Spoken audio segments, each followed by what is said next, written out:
tumeamka na neema mvua. Jambo la kumshukuru Mwenyezi Mungu kwa sababu yeye ndio kila kitu. Kwa hiyo lazima tumshukuru tuko salama, lakini pia tuendelee kuombea ndugu zetu walioamka ambaye afya mgogoro. Mwenyezi Mungu aendelee kuwapa afya zao njema ili tuweze kuipambania taifa la Jamhuri ya Muungano wa Tanzania. Kisugu, swali moja kwenye point.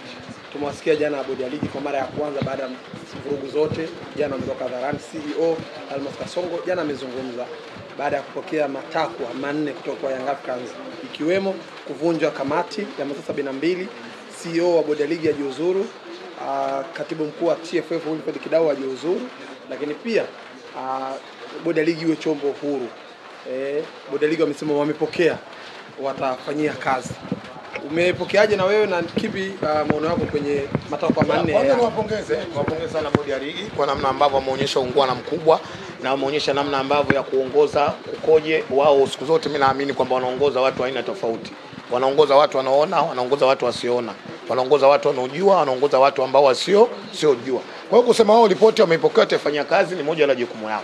Lakini mimi kimsingi sioni malalamiko ya msingi ambayo Dar es Salaam Young Africans walioyatoa jana, kwa sababu kuu mbili. Sababu ya kwanza, Dar es Salaam Young Africans wao ndio waliandika barua kuwafahamisha umma hawana imani na bodi ya ligi, wanahitaji ijiuzuru bodi ya ligi ili kuona namna ambavyo football yetu iendelee kuchezwa. Leo hakuna Mtanzania aliyewahi kusikia kwamba bodi ya ligi imefanyaje, imejiuzuru. Bodi ya ligi ni ile ile. Inakuwaje unakwenda na itwa na unaitikia wito na mtu ambaye usiyemwamini, huna imani naye, unakwenda una discuss naye, alafu mwisho wa siku unamwambia mzee, malalamiko kwangu hapa naomba uyatekeleze. Hapa ndio tunapata ule msemo wa Kiarabu unasema almajununu fununu. Hapa Ali, huna imani, vipi unampelekea matakwa yako aende kuyatekeleza huyu ambaye wewe huna imani naye? Kwa hiyo hii inaonyesha namna ambao watu walipopeleka malalamiko hawajitambui. Alafu mimi niseme ukweli, mpaka sasa hivi ukiniuliza sijui lalamiko la Yanga ni nini kwa bodi ya ligi. Sijui. Hawana imani. Moja ya sababu sakata linaanza, cha kwanza wao wenyewe wameenda kasi. Madai waliowapeleka kasi ndio madai walioleta jana kwenye bodi ya ligi. Waandishi tusemeni, siogope. Mko huru. Semeni. Madai waliopeleka kasi ndio madai waliopeleka jana kwenye bodi ya ligi? Jibu sio. Walivyokwenda bodi ya ligi, walivyokwenda kasi, walivyorudi wakaandika barua, wanahitaji kuona bodi ya ligi inafanyaje, inajiuzuru. Jana wameitaka bodi ya ligi ijiuzuru au wametaka kamati ya masaa 72 ijiuzuru? Kamati. Jana wametaka bodi ya ligi ijiuzuru au wametaka sio ajiuzuru? Sio. Maana yake tunakubaliana na barua walioandika ya kwanza walioandika so Dar es Salaam Young Africans, ndio? Yepi madai yao sahihi hawa? Hao wamerudi, wamekwenda mahakamani. Waandishi mnajua madai waliopeleka mahakamani ndio madai waliopeleka jana kwa bodi ya ligi.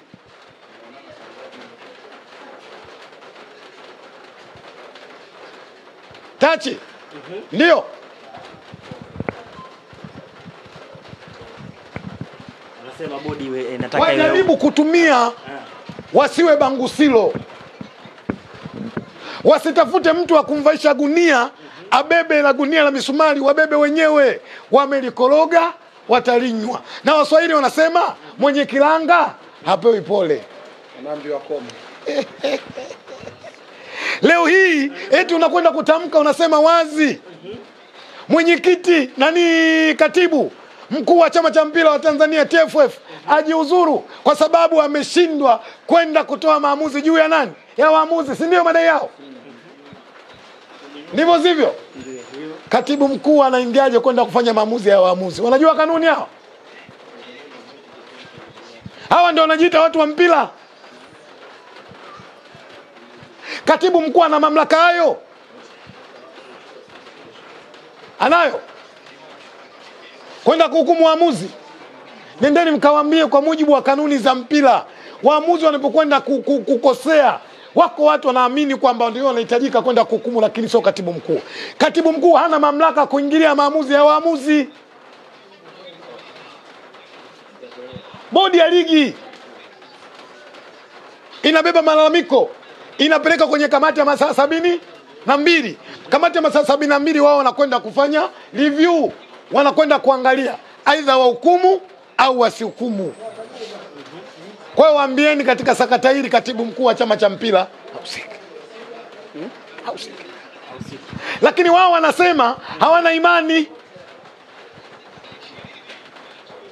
Leo Dar es Salaam Africans bingwa miaka 3 mfululizo, ndivyo? Katibu mkuu nani? Kwa wapi? Kwa bodi ya ligi ama chama cha mpira wa miguu? Timu gani inaongoza ligi?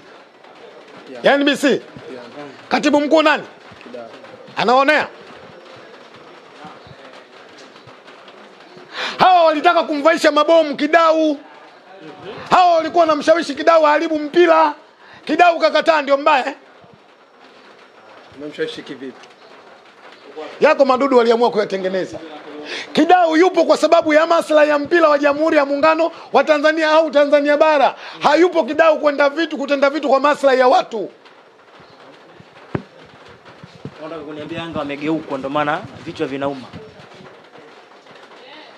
Niwaombe sana ndugu zangu Dar es Salaam Africans. Hususan mashabiki wenzangu wa Dar es Salaam Africans wasitumike vibaya. Wasitumie ile kauli ya punda afe mzigo wa bwana ufike. Wasitumie hiyo kauli. Wanatumika kwa sababu ya maslahi mapana ya watu, sio kwa maslahi ya Dar es Salaam Africans.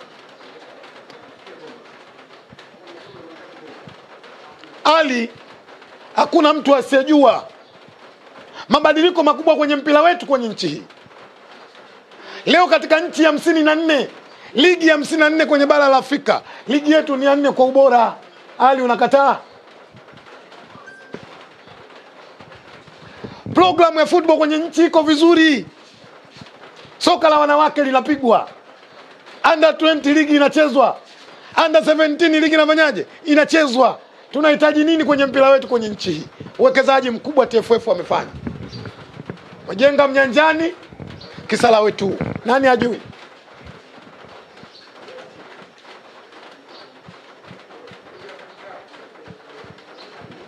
Leo nakwenda kutamka hadharani Almasi Kasongo ajiuzuru. Nenda kwa mwenye maandiko ya Biblia. Nataka kujibu shortcut. Yako maandiko yanasema kabla hujatoa kibanzi kwenye jicho la mwenzio, toa boriti kwenye jicho lako. Una maana gani?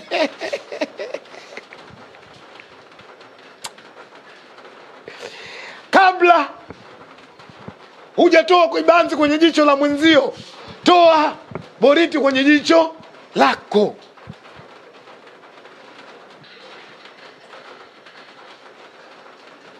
Huyu CEO wa bodi ya ligi, moja katika watu bora kabisa waliosimamia ligi yetu kwa ufasaha mkubwa ni.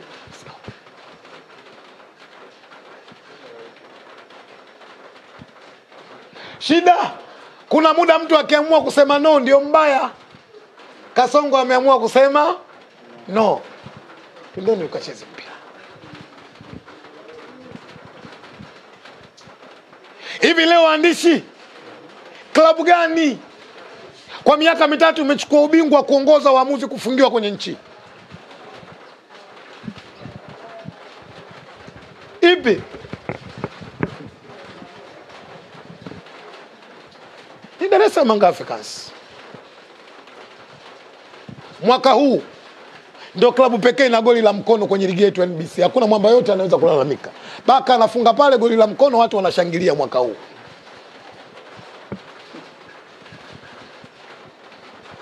Limefungwa goli mwaka huu, mpira umetolewa nje. Mwamba kenda kuukomba nje yule, pap! Kaweka ndani. Azam anakufa hiyo. Watu wakushangilia.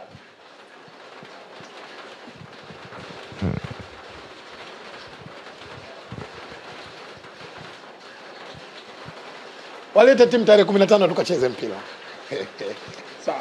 Kisugu, umezungumza vizuri madai ya hoja za CEO na bodi ya ligi kwa ujumla. Turejee kwa Young Africans. Wao baada ya kikao waliita press conference wakazungumza madai yao kama yafuatavyo: hawatoshiriki michezo yoyote iliyobaki ya ligi kuu, kitoa mchezo namba 104 ambao wa dabi ya Kariakoo. Hawatocheza michezo iliyobaki mpaka matakwa yao yafanywe kazi. Hilo la kwanza.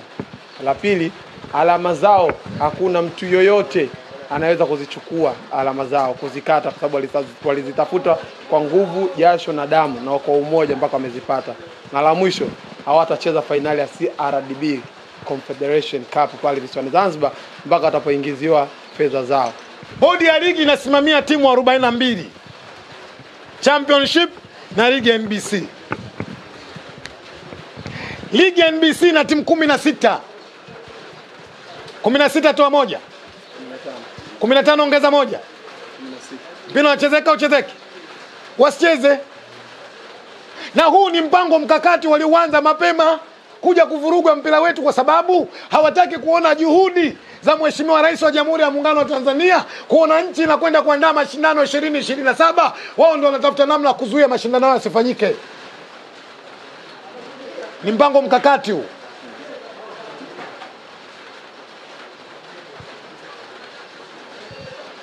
Wasicheze. Nani wanamtisha? Wanamtisha Karia? Au wanamtisha Mzee Mguto? Kwanza ni wafurahishe kabla sijajibu. Ngedere Katema Bungo. Hatumtaki Mzee Mguto, jana umebadilika. Mzee Mguto safi, hatumtaki Kasongo.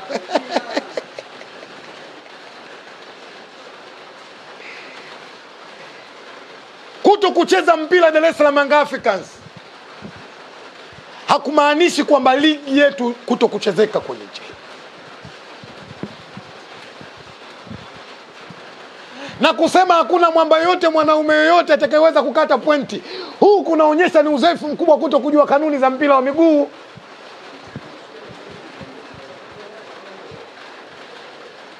Sasa ili yaamini kwamba kuna watu wana uwezo mkubwa wa kukata pointi zako, asilete timu tarehe 15.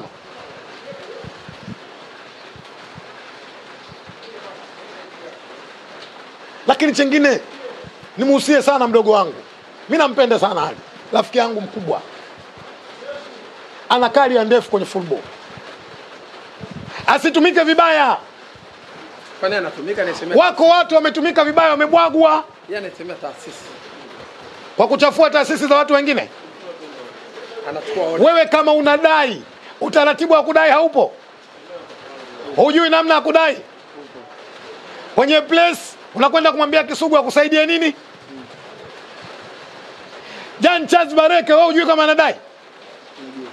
Kashasema kwenye vyombo vya habari. Ziko kesi zinakuja tu kwenye hukumu, walipeni hao. Ushawahi kumsikia anadai kwenda kwa katika vyombo vya habari? Anatumika vibaya bwa mdogo yule. Hii football kuna maisha baada ya mpira.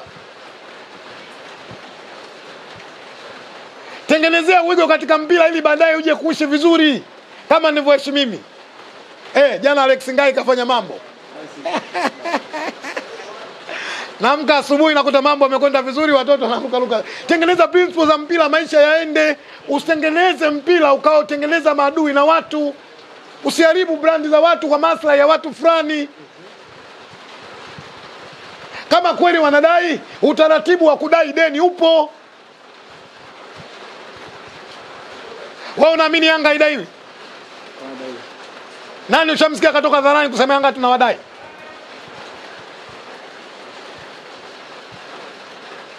Wewe Ali na mimi Ali na yule Ali, tukae tuzungumze na Ali mwenzetu, sio anachofanya. Leo umekubali yule Ali. Leo sio Alphonse. Sio. Umekubali ndugu yako wajina. Lazima kuna muda tumrekebishe ndugu yetu. Lakini waandishi wa habari niwaambie. Tumieni maiki zenu. Tumieni kamera zenu kwa kutengeneza mpira kwenye nchi yetu. Tusije kutengeneza uadui. Mara nyingi nasema Simba na Yanga ni tunu la taifa hili.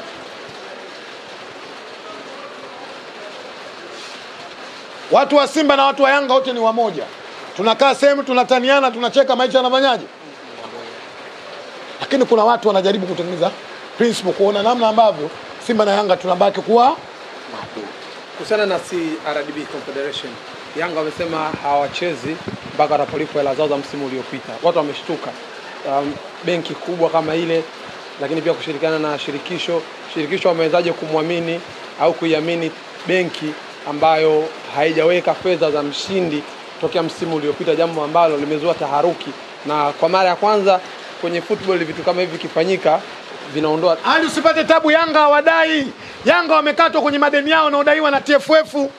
Au unataka yote niseme? Nasema Yanga yani era ya ubingwa Yanga hawadai. Wamekatwa madeni walikuwa wanadaiwa. Mbona jana wamesema wanadai? Na wamesema watacheza finali.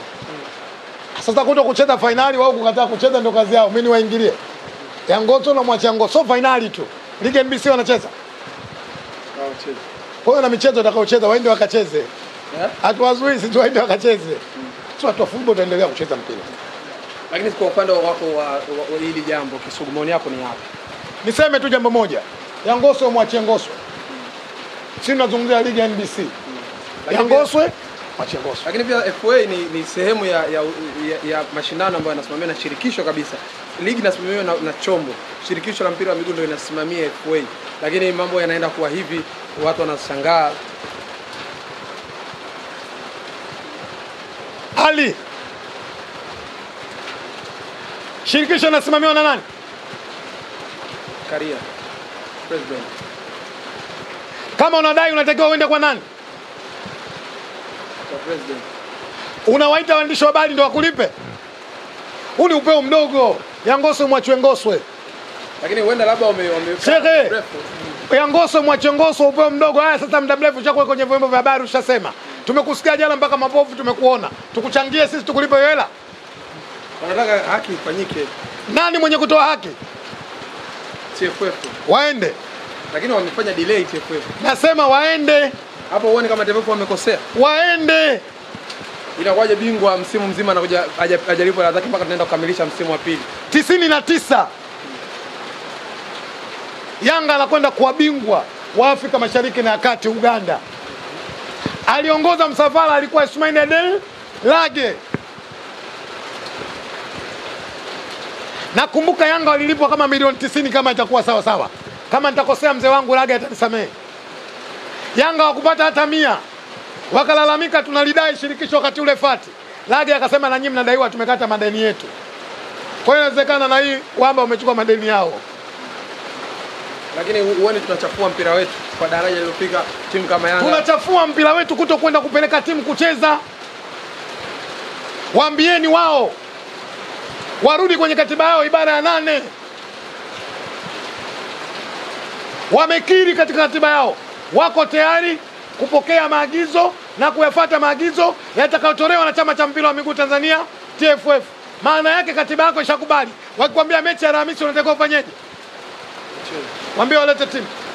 Na madai yao ya hela walete timu shehe. Zanzibar. Mimi nakwambia Benjamin Mkapa tuwagonge vizuri. Na Zanzibar walete timu. Huko atajibu Singida, sisi tunataka kuwajibia NBC. Kwa nini unaona kwa nini Yanga wameamua kufukua makaburi? Yaani wameamua kuweka kila kitu sawa. Kwa wao wanavodai wanasema wanataka kunyoosha haki ifuatwe. Wanataka kunyoosha haki ifuatwe.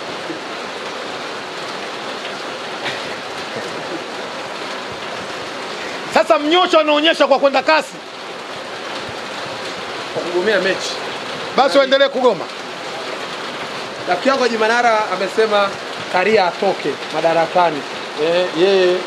Yeye aamini kama CRDB hawajaweka mpunga kwenye akaunti. Anaona kama hela zimewekwa hapo Karia amekula. Kwa hiyo anataka pia Karia jiuzuru kwenye hiyo nafasi. Katika vitu ambavyo sipendi kuvijibu duniani ukiniambia swala haji. Mimi naamini swala haji lolote atakazungumza la ukweli tu asalamu alaykum mwitikie wa alaykum salam. Mimi rafiki yangu sana Haji. Ili Haji umuamini jambo ambalo linatoka kwake la kweli ni asalamu alaykum wa alaykum salam. Na ukitaka kujua hata mimi nampigia siku ya sikukuu Ijumaa nampigia simu Haji vipi? Anambia nisubiri kutoka kuswali. Basi kaja kunipigia saa 4 usiku. Kwa siwezi mimi kucomment swala la Haji.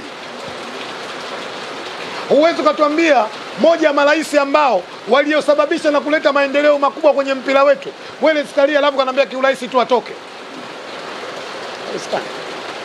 Yeye ndio ameonekana afai, Dar es Salaam Africans wamemtoa, ndio sisi. Sisi tunamuona anafaa kalia. Tunaye na tunatamba naye. Kisugu kwako kwa experience yako. Tumempelekea Mwinyi finali ya Confederation Africa Simba dhidi ya RS Berkane. Lakini safari hii finali ya CRDB imeenda pale. Lakini wakati finali imetangazwa tu kuchezeka kwenye visiwa Zanzibar, Yanga wameamua kuleta noma kwamba wacheze mpaka watapolipwa stake zao. Kwako na nini la kumwambia mzee Mwinyi ambaye anaamini kwenye football na umeona akitoa support kubwa kwenye vilabu vyetu? No comment. Neno lako moja kwa mzee Hussein Mwinyi. Nimpongeze sana. Rais bora wa serikali ya mapinduzi ya Zanzibar.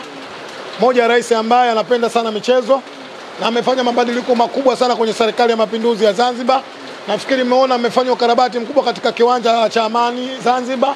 Kimekuwa kiwanja bora, kimekuwa katika kiwanja cha kisasa kabisa. Moja katika viwanja bora katika bara la Afrika, nazungumzia New Amani Zanzibar. Amefanya kazi kubwa kutengeneza vituo vingi vya kufanyia michezo. Juzi ni kwa Zanzibar nikajua labda mimi niko Ulaya. Usiku kila ukipita kwenye mitaa utaona namna ambavyo ametengeneza vituo vikubwa vijana kwenda kufanya nini? Mazoezi. Kwa hiyo nimpongeze sana na niendelee kumwombea kwa Mwenyezi Mungu ili aendelee kumpa afya njema. Atarejea finali kuishuhudia. Ya baba na mtoto. Finali ya Singida na ya baba na mtoto. Yanga Afrika na Singida. Baba na mtoto. Sawa, atarejea kuiona. Hawezi kupoteza muda wake mheshimiwa, anajua. Anajua kabisa finali ya baba na mtoto hiyo. Una maana gani? Asante sana. Kisugu, baada ya kujamaliza Simba, tiketi yako amesema itunze Kisugu, itakusaidia tarehe 15. Na wale ambao hawajakata tiketi wasubiri mamlaka ya bodi ya ligi watatangaza viingilio. Lakini upande wa pili hawachezi, lakini Simba mmesimamia msimamo wenu na mmesema ligi si ya timu moja. Kwanza niwapongeze management ya Simba, moja management bora ikiongozwa na mwanadada CEO Madam Zubeda. Tumeonyesha ukubwa wetu. Na niwaambie tu viongozi wangu wa Simba, tangazo lao nimelisikia, lakini mimi kabla ya tangazo nilikuwa nahifadhi vizuri tiketi yangu. Ninayo. Yeah. Tena bahati nzuri na risiti nimeweka kwa ajili ya dabi. Mbona umechanika? Wewe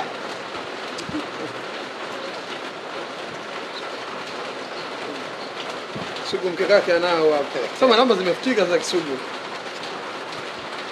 Mkeka huko hapo. Tukutane katika uwanja Benjamin Mkapa, wana Simba. Kitakwenda kuwaka. Wamekuja shauri yao, hawakuja shauri yako, mzigo huu hapa. Kwa hiyo nimwambie msemaji wa klabu ya Simba Ahmed Ali asio na wasiwasi, mwamba Kisugu mzigo ninao.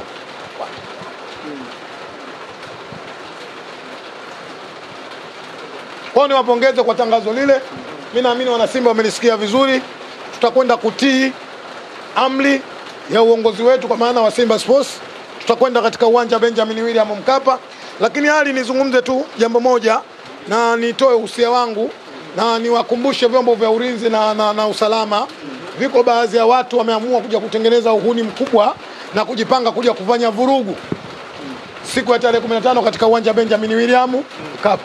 Na niwaambie tu salama, watu wanaohitaji kufanya vurugu hawafiki watu 27. Wamejipanga moja kuhakikisha kwamba mtu akija uwanjani amevaa jezi ya Dar es Salaam Africans kumfanyia fujo. Lakini hata hivyo wamekuja kwa kuweka mipango mikakati ili kuhakikisha kuja kuzuia timu ya Simba Sports isiingie katika uwanja wa Benjamin William Mkapa.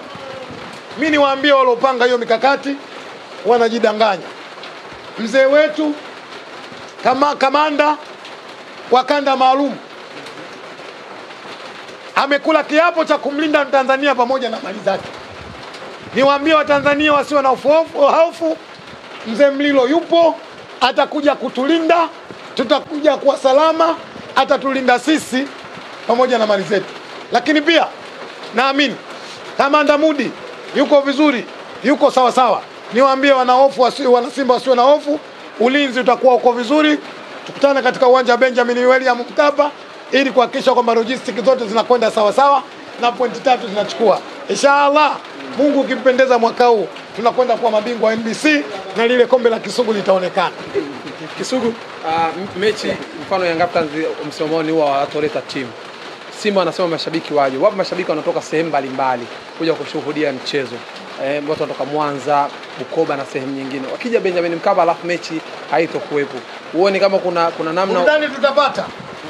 Upande mmoja atakaa Shimanura, upande mmoja atakaa Pimpin Kamara, upande mmoja atakaa Shomari Kapombe, upande mmoja atakaa Duchu, upande mmoja atakaa Mohamed Hussein Shabalala, upande mmoja atakaa Nouma, upande mmoja back 4 kura atacheza Hamza na huku atacheza Kaze, sentafu huku atasimama Chalabu, kule atakaa Chamalon, 6 kule atakaa Kagoma, huku 6 atakaa Kajefa, 7 kule atakaa Chasambi, 7 huku atakaa Kibo Dennis, 8 kule atakaa Fabius Mwamba Ngoma, 8 huku atakaa ndugu yangu Fernandez Debora, 9 kule atakwenda Ateba, huku 9 atakwenda Janchaz Ahua, 10 kule atakwenda Uwesu, huku 10 atapiga ndugu yangu Mukwara, kule 11 atakwenda Mpanzu, huku 11 Charles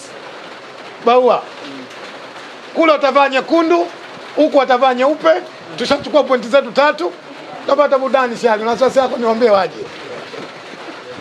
Shukrani.